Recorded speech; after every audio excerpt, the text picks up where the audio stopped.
25 ఏళ్ల తర్వాత చూస్తున్నాను కదా నాన్న. నాన్న? అవును నాన్న, నేను మీ కొడుకు కేదార్ని.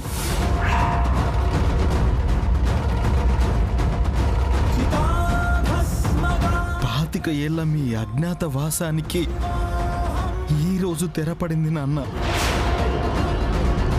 మిమ్మల్ని ఇలా చూస్తూ ఉంటే గట్టిగా హత్తుకుని నా గుండెల్లో బాధ పోయేదాకా మనస్ఫూర్తిగా ఏడవాలనుంది నాన్న.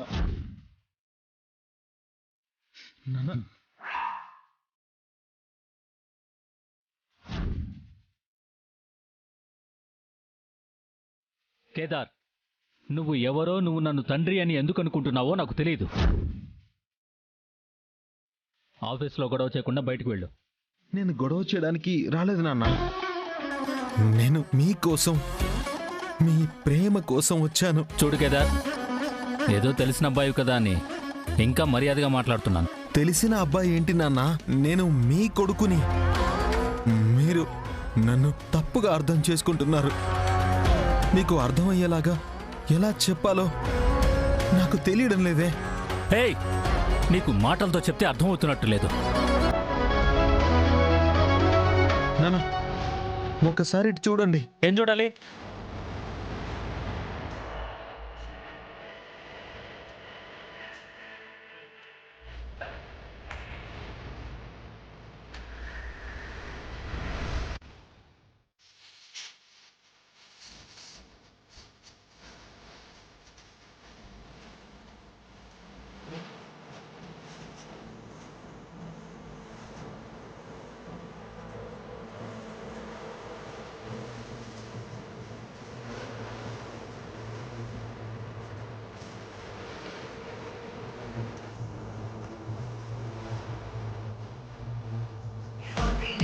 సుహాసిని, మా అమ్మ.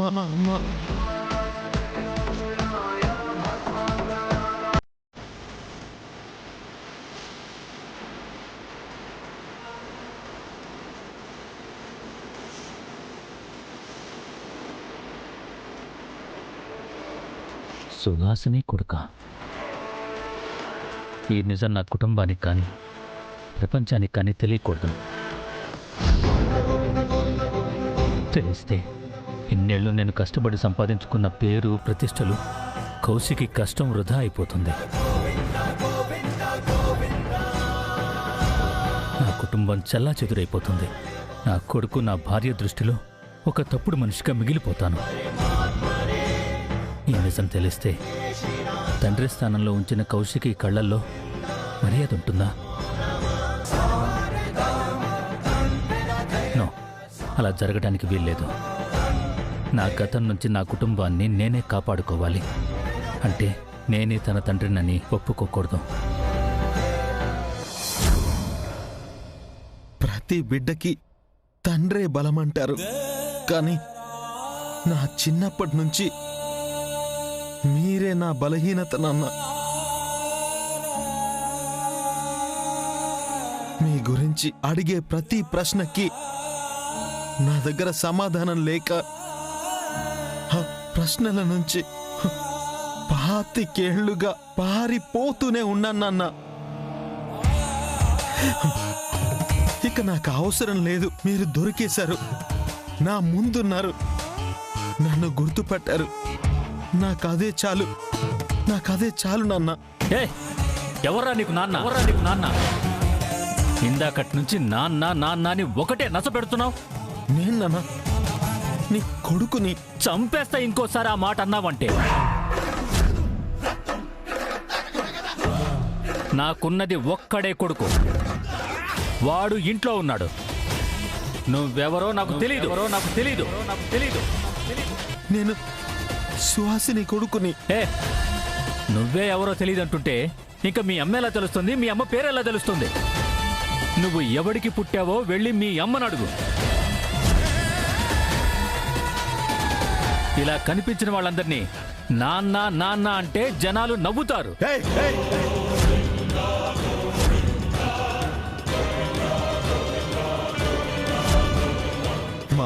గురించి ఒక్క మాట ఇంకొక్క మాట మాట్లాడినా తండ్రివని కూడా చూడను. చంపేస్తాను చంపేస్తాను చంపేస్తాను.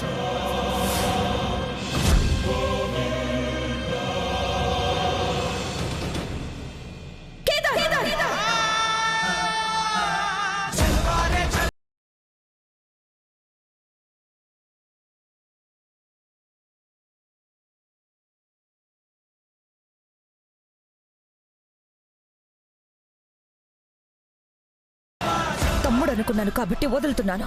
అనుకోవడం కాదక్క, నేను నిజంగా నీ తమ్ముణ్ణే.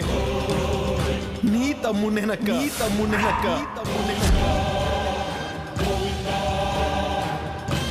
కౌశికి నమ్మకూడదు, నమ్మకూడదు. నువ్వు నా తమ్ముడువేంటి? ఈయనే మా నాన్నక్క, మా నాన్నక్క. నేను ఈయన రక్తం పంచుకుని పుట్టిన కొడుకుని, రక్తం పంచుకుని పుట్టిన కొడుకు. ఏయ్, ఇంకొక్కసారి ఆ మాట అంటే చంపేస్తాను.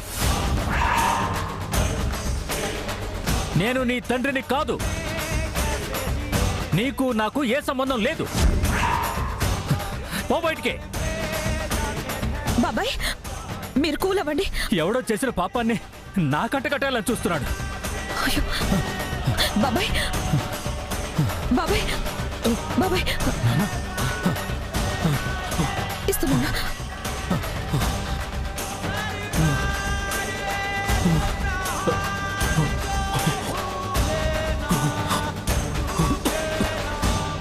రిలాక్స్ బాబాయ్.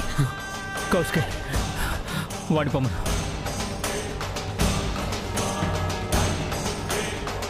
Security come to the cabin. అక్క అక్క నేను చెప్పేది విను. ఆయన నా కన్న తండ్రి. ఎవడ్రా నీకు తండ్రి? ఎవరు నీకక్క? నా కూతురు ప్రాణం కాపాడావని ఇంతసేపు నువ్వు మాట్లాడింది వింటూ ఉన్నాను. మా బాబాయ్ అబద్ధం చెప్పాడు. మా బాబాయ్ అబద్ధం చెప్పాడు.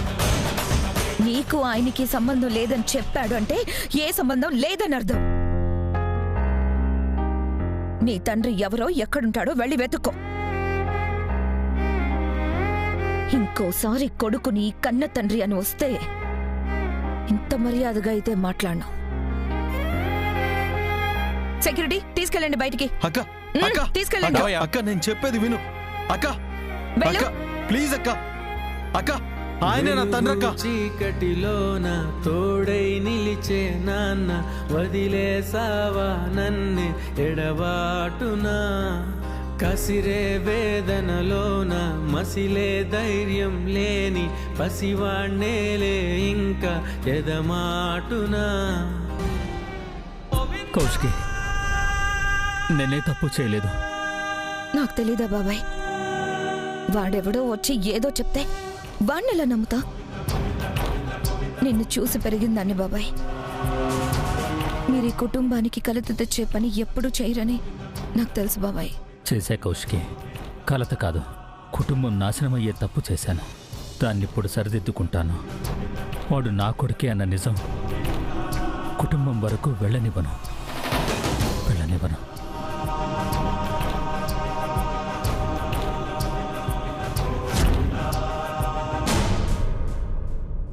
జై హింద్ సార్.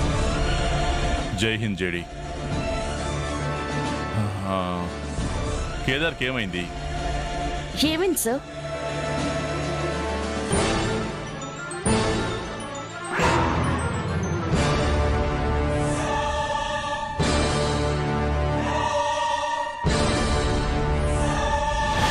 సార్ ఏంటిది కేడి? నా రిసిగ్నేషన్ లెటర్.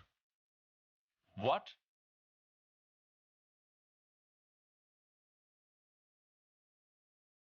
రిజిగ్నేషనా? నువ్వు రిజిగ్నేషన్ ఇవ్వడం ఏంటి? జేడి ఎక్కడ? తెలీదు సార్. ఏమైంది నీకు? ఎందుకు అలా ఉన్నావు? అలసిపోయాను సార్. పరిగెత్తి అలసిపోయాను సార్. ఇంకా పరిగెత్తే ఓపిక శక్తి రెండూ నా ఒంట్లో లేవు సార్. Sorry sir. అది కాదు కేడి,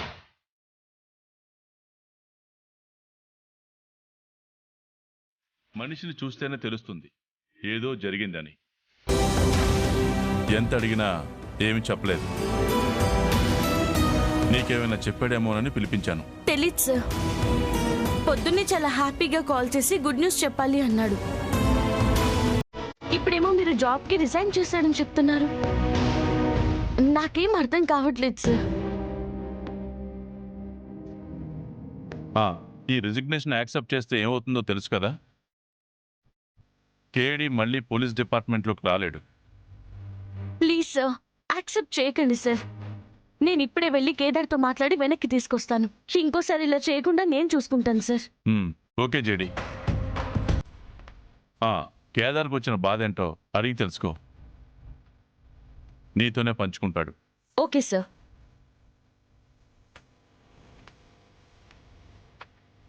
జై హింద్.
నేనే అవ్వాలంటే నిన్ను రెడీ చేయడానికి సెపరేట్గా మనుషులు వస్తారా ఏంటి?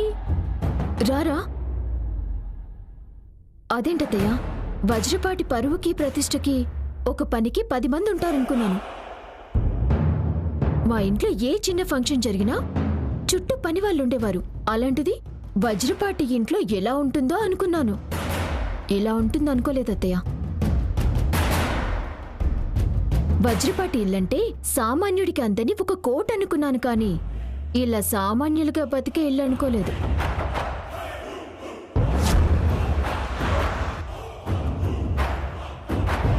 సరేలే నిషిక, తర్వాత మాట్లాడుకుందాం. కౌశికి వస్తా ఉండదే, గమ్మునుండండి.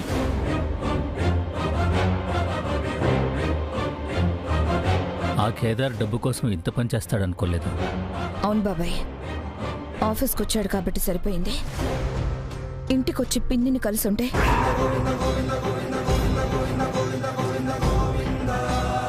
ఆఫీస్ వరకు వచ్చిన ఈ సమస్య ఇంటికి చేరడానికి ఎక్కువ సమయం పట్టదు బాబాయ్. అది ఈ ఇంటి గడప తొక్కేలోపు ఈ సమస్యని తుంచేయాలి. ఈ గొడవ పెద్దదవకుండా ఉంటే చాలు కౌశికి. దేవుణ్ణి నేను ఇంకేం కోరుకోను. ఇప్పుడు ఈ విషయం మీ పిన్నికి తెలిస్తే నిజమా కాదా అని కూడా ఆలోచించకుండా ఏ అఘాయిత్యమో చేసుకుంటుంది. ఛ!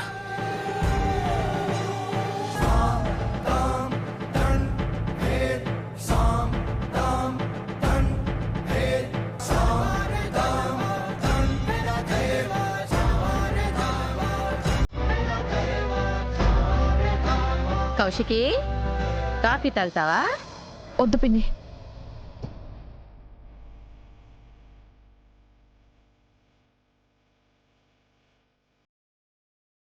నేను నీ తండ్రిని కాదు. నీకు నాకు ఏ సంబంధం లేదు. నువ్వెవరో నాకు తెలియదు.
ఎక్స్క్యూజ్ మీ, ఇతను ఎక్కడని చూసారా? చూడలేదమ్మా. చూడలేదమ్మా.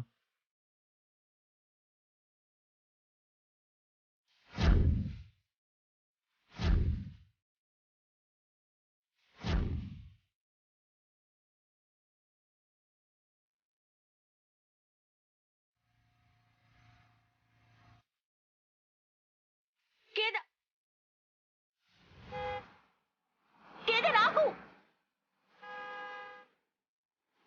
ముందు చూసుకో.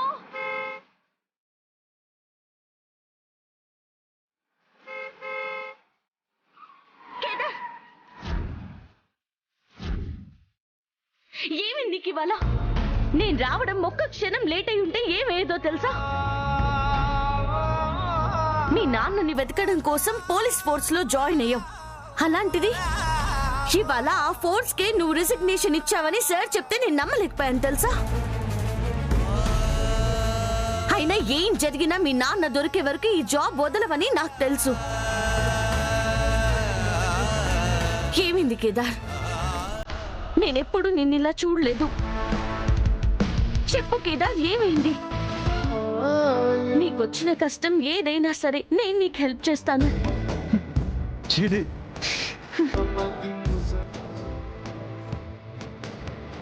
నువ్వు ఎవడికి పుట్టావో వెళ్ళి నీ అమ్మని అడుగు.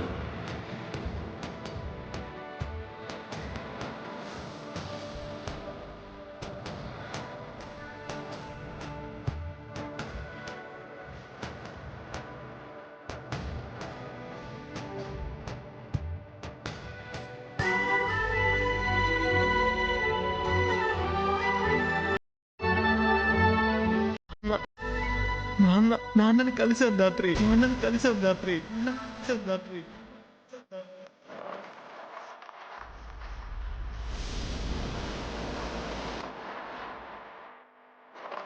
నిజమా?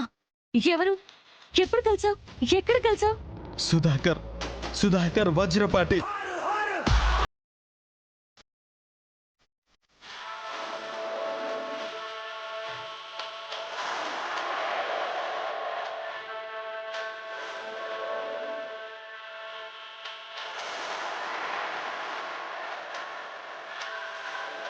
ఆయన కౌశికి అక్క బాబాయే నా తండ్రి. అదే నా కుటుంబం దాత్రి. అదే నా కుటుంబం.